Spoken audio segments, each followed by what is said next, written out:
Learn to create an action game in Unreal Engine 5 at unfgames.com. Do you want to know how to make your game effects interact with your player but you don't know how to? Don't worry, in this tutorial I'll show you step by step how it's done. We will start by setting up a way for our particle to communicate with the blueprint, then we can set up custom parameters to interact with forces within the Niagara system.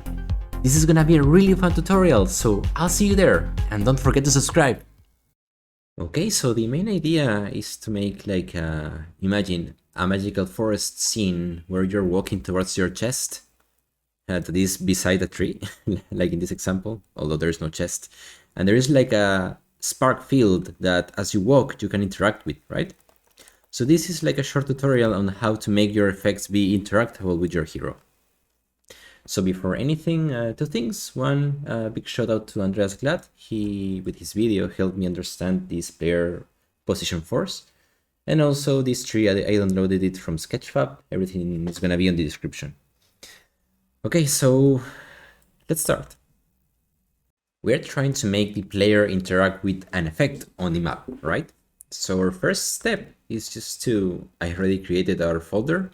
We need to go on the third person character blueprint and enter it. First, we need to get the player's location. So get actor location. Okay, nice.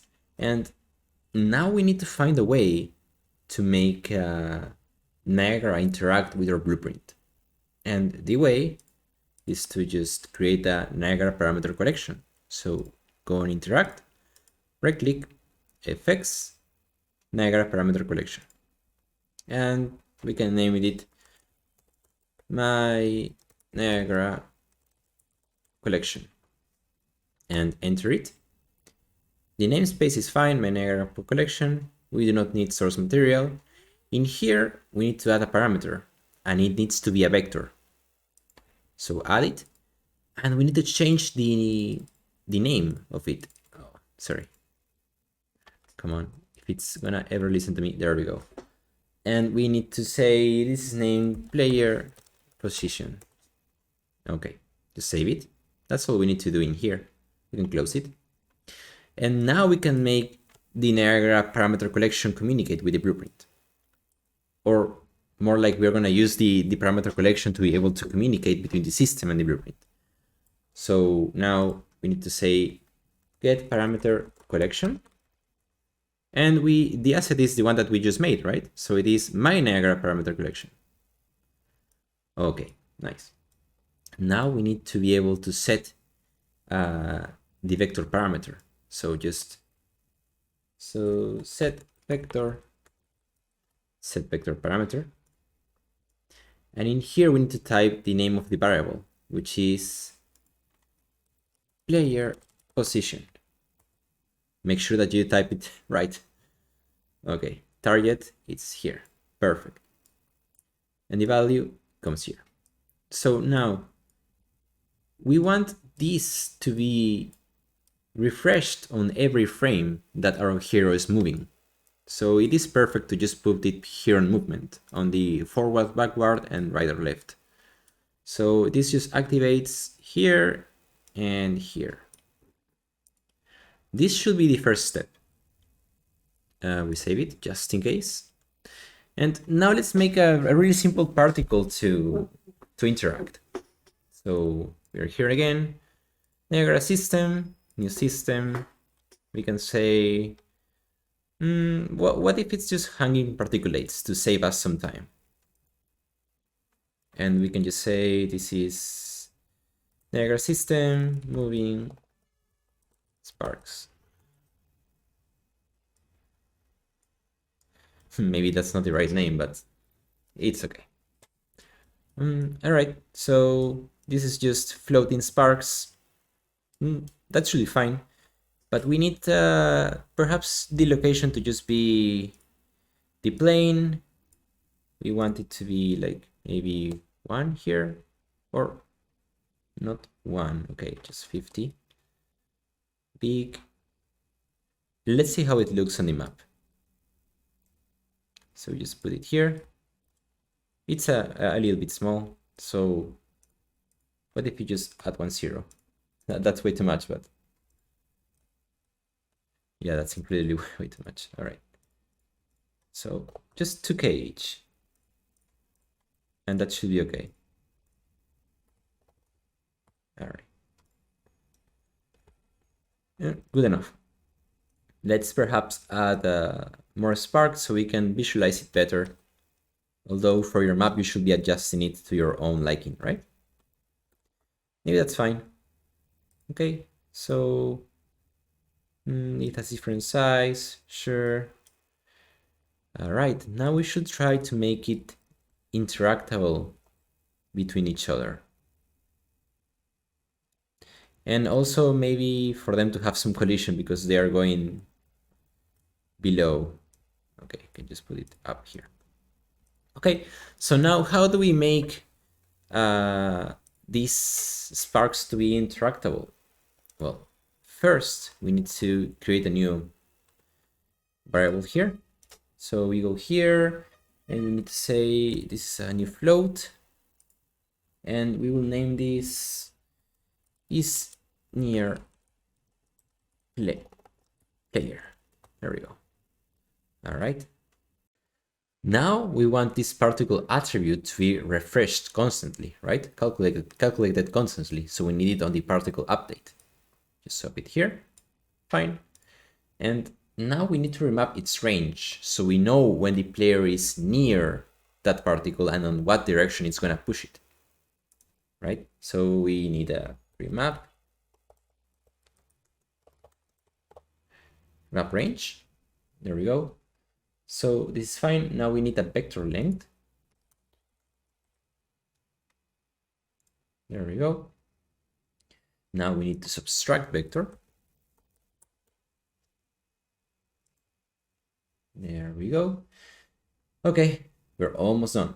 Or well, almost done with the is near player at least. Now here on A, we need the position of the particle.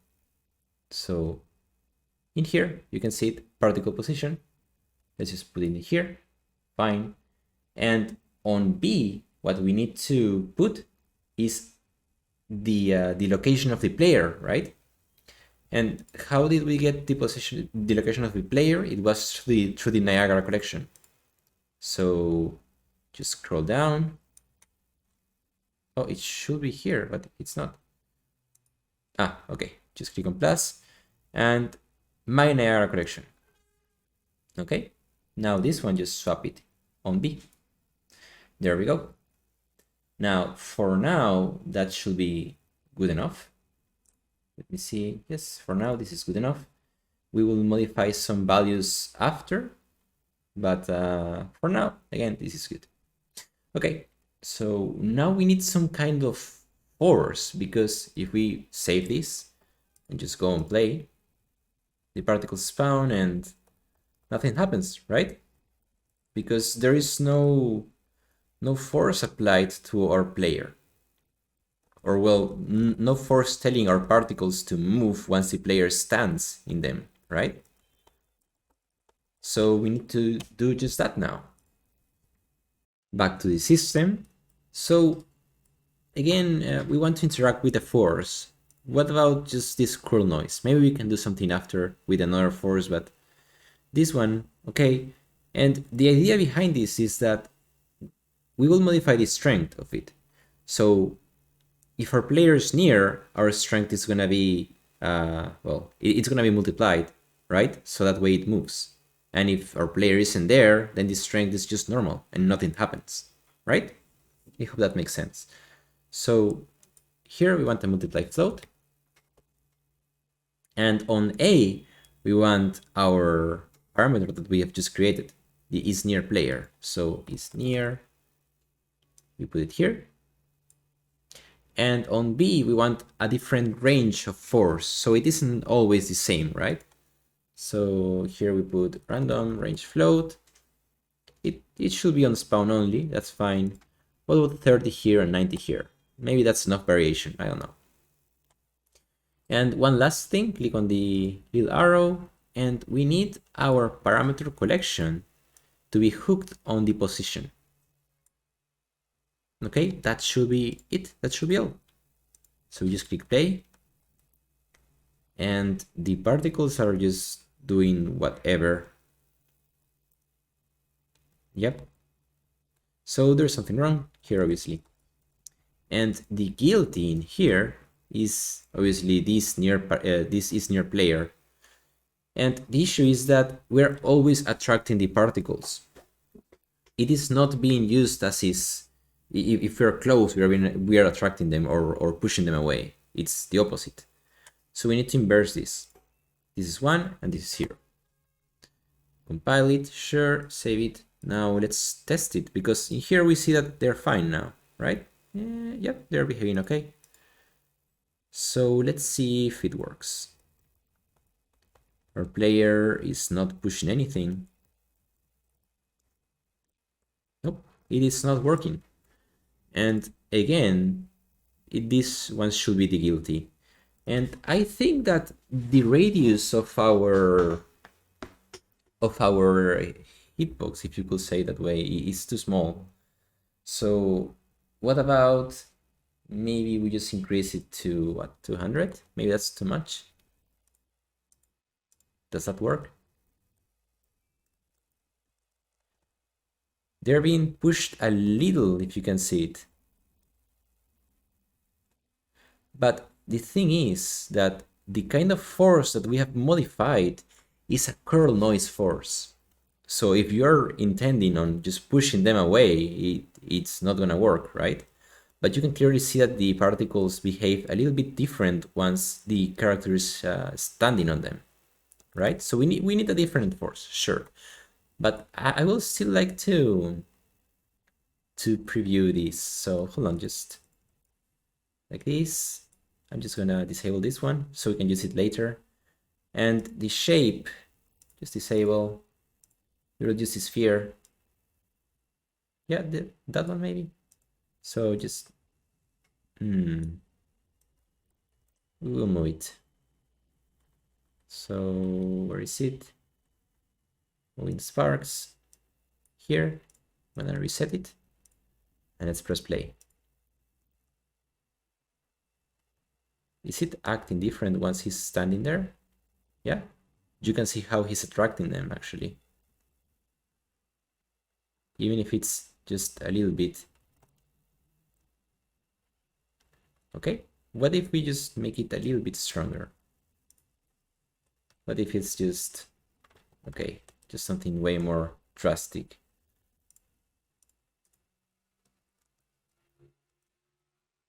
Well, the example is clear now, right? You are interacting with them, although as you can see, the radius is a little bit too big, right? Once you're here, they start moving, and that shouldn't be it. But let's make it right. So I wanted to just put a point force, but our curl noise isn't behaving the way it should. I don't like it so much, and I think it's because of this sample position. Just revert it. Perhaps for this type of force we don't need it. So, yep, okay, that's exactly. So if you're far away, they're just hanging around, right? And as soon as you get close, they just start to move.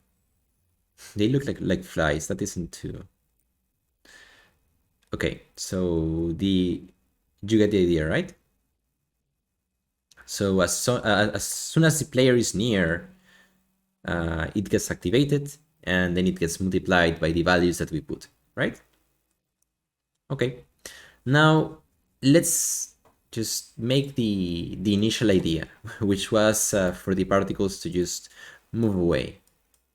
Okay, so this is our old emitter, and the curl noise, we do not want it to be interactable, right? So just here, revert it. Okay, and I think that the old noise strength was 25. I can't recall. I just wanna see it. Oh, okay. It's still behaving weird because we have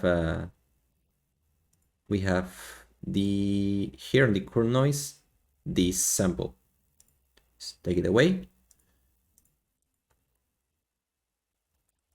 Okay, now it is how it was on the basic emitter. Okay, nice. Now let's add another force. Let's say that now we will add a point force. And this point force, the principle is gonna be exactly the same, right? We just wanna modify the force strength and then multiply it exactly the same as the as the as the curl noise force, right? Actually, perhaps a little bit more simple. We will see. Anyways, so again, multiply, and we as A we need to put, is it near the player? Is near player. There we go. And as B, just a random range float. Spawn only is fine. And what about 100? I don't want to go on numbers that are way too high. But if you want an effect that is a little bit more exaggerated, then yeah, you can do that. So we already set these two up. And let's try how that looks. Okay. Can we kind of interact with them? They are sure moving away once we go there, but they're not moving on the right direction. They're just moving on somewhat random sometimes. So for this one, we do need the origin. And again, it's this one. And now this should be, oh, yeah, okay. Now this should be working fine. Let's test it out. Okay, that's nice. So one more little silly thing that you can add. And of course, I just wanna make it a little bit more dramatic, I guess. Okay, yeah, 2K. Okay, it's on. Yeah, sure. We just wanna kick these sprites away. All right. And we just wanna kick them. Okay, fine. But let's add some collision.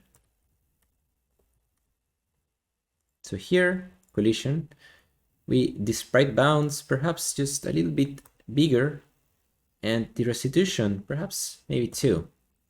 That way they bounce a little bit more.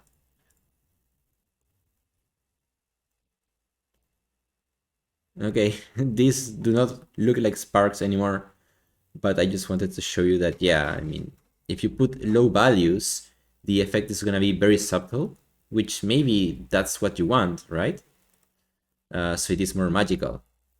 But yeah, sure, you can also do it more extreme, right? So let's just adjust it a little bit so it fits a little bit more so it fits more to energy sparks. Okay, so the point force, maybe just way lower, like 50, 30. And can we add a little bit more curl, collision? Maybe like that is fine.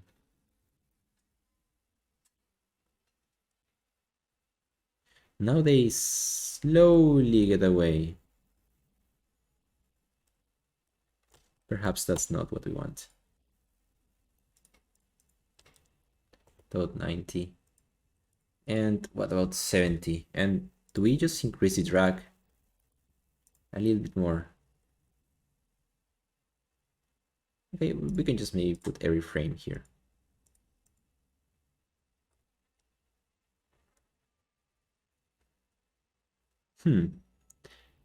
Still not exactly what we wanted. It's somewhat getting there, but not exactly. So point force, okay, it needs to be way stronger.